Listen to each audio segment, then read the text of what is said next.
The wind moved slowly across the dusty road as the old wooden wagon creaked forward beneath a pale evening sky.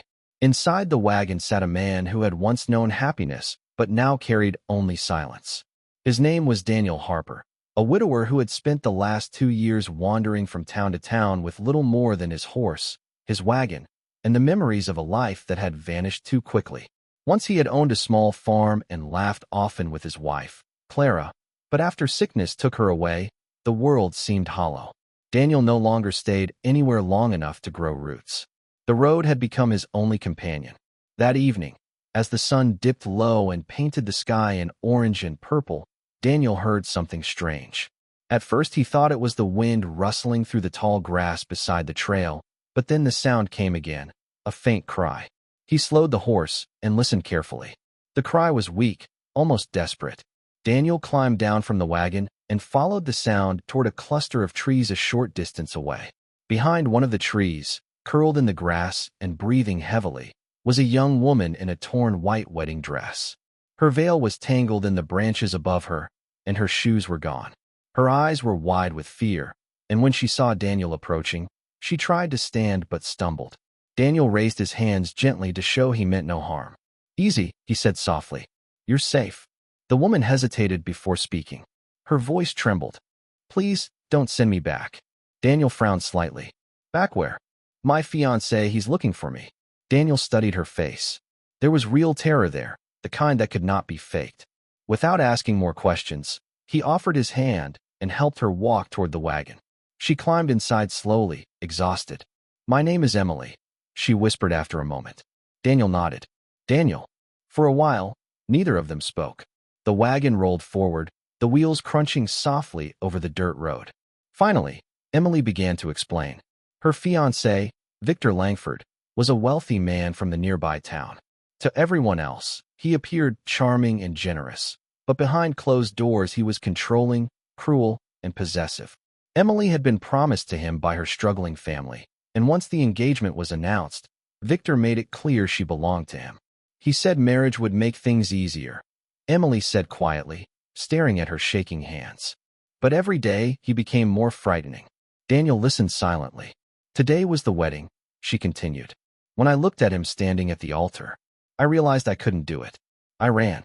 The wagon rolled onward beneath the darkening sky. Daniel understood the look in her eyes, the look of someone who had nowhere left to go. If you're enjoying this story so far, take a moment to like the video, share it with someone who loves powerful stories, and subscribe to the channel so you never miss the next unforgettable tale. Night settled across the countryside, and Daniel guided the wagon toward a quiet campsite near a small river. He built a small fire while Emily rested inside the wagon wrapped in a blanket he had kept since Clara was alive. The flames flickered softly as the stars began to appear above them. "You don't have to help me," Emily said suddenly. "If he finds out you helped me escape, he won't be kind." Daniel stared into the fire for a long moment before answering. "Kindness isn't something men like him understand," he said quietly. "But that doesn't mean the rest of us stop showing it." Emily looked at him, surprised by the calm strength in his voice. But somewhere far down the road, another man had already begun searching. Victor Langford rode through the night with 3 men behind him, their horses pounding against the earth like thunder. His jaw was clenched, his eyes cold with fury. The runaway bride had humiliated him in front of the entire town, and Victor Langford was not the kind of man who accepted humiliation quietly. "She couldn't have gone far," one of the men said. Victor's voice was low and dangerous. "Find her." Back at the riverside, Daniel had just finished tying the horse when he heard distant hoofbeats. His eyes narrowed. Emily heard them too. Fear flooded her face. "He found me," she whispered.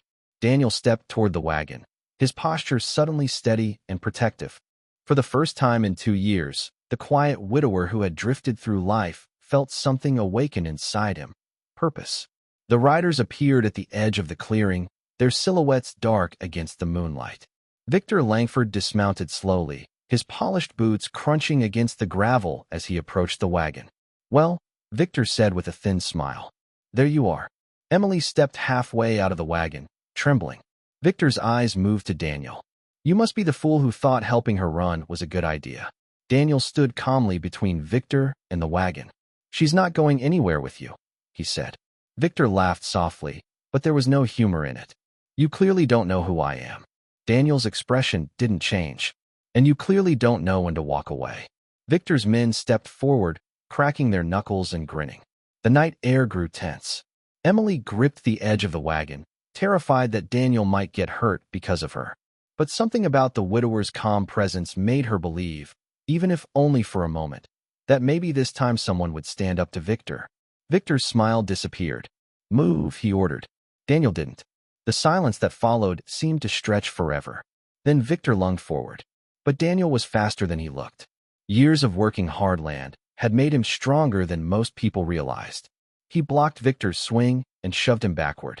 The sudden resistance shocked Victor's men, who rushed forward, but Daniel grabbed a wooden wagon handle and swung it with powerful precision. One man stumbled. Another backed away with a curse. Victor glared at Daniel with burning hatred. You've made a very big mistake, he growled. Daniel stepped closer, his voice low but firm. No, he said. The mistake was thinking fear would control her forever. Something shifted in Emily's heart as she watched. For the first time in months, she felt hope.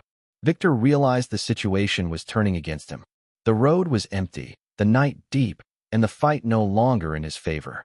With a final glare filled with venom, he stepped back toward his horse. This isn't over, he warned. Then he mounted his horse and rode away with his men disappearing into the darkness. The clearing became quiet again except for the sound of the river flowing nearby. Emily slowly climbed down from the wagon. You didn't have to do that, she said softly. Daniel looked toward the horizon where Victor had vanished. Maybe not, he replied. But sometimes doing the right thing is the only thing that makes life worth living. For the first time in 2 years, Daniel didn't feel like a man simply wandering the road. And for the first time in her life, Emily felt like her future belonged to her.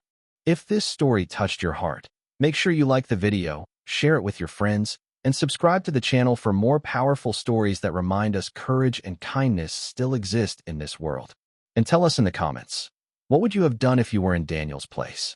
Because sometimes the most unexpected meetings on the road can change 2 broken lives forever.